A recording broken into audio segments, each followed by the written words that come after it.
बैठक के बाद तेज प्रताप ने छात्र जनशक्ति परिषद नाम से नए संगठन की घोषणा की।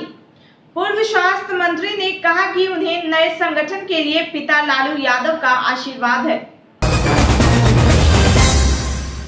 कोरोना के नए केस लगातार देश में बढ़ते ही जा रहे हैं। बता दें, पिछले 24 घंटे में 38,948 कोरोना के नए मामले आए हैं, जिसके बाद देश में कोरोना के कुल मरीज की संख्या अब 3,30,27,621 हो गई है, जबकि इस दौरान 219 मरीजों की मौत के बाद संक्रमण से मरने वालों का आंकड़ा 4,40,952 पर पहुंच गया है। केंद्रीय स्वास्थ्य मंत्रालय ने बताया कि देश में कोरोना वायरस की एक्टिव मरीज अब घटकर 4.04 लाख हो गए हैं।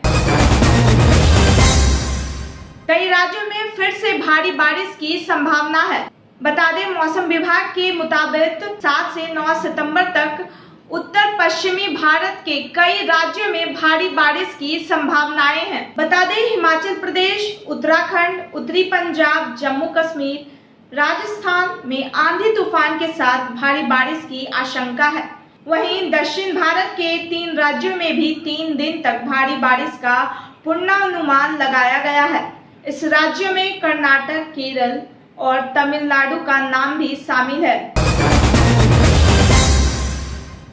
स्टीवन जॉनसन सिंड्रोम जैसी दुर्लभ बीमारी से जूझ रहे भाजपा प्रदेश अध्यक्ष संजय जायसवाल को पटना एम्स से छुट्टी मिल गई है। बीमारी के कारण शरीर में हुए घावों के काफी कुछ हद तक भरने के बाद उन्हें अस्पताल से छुट्टी मिली है।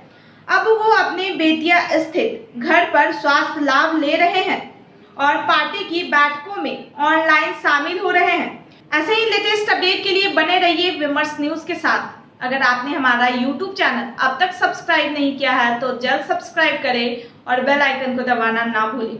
धन्यवाद।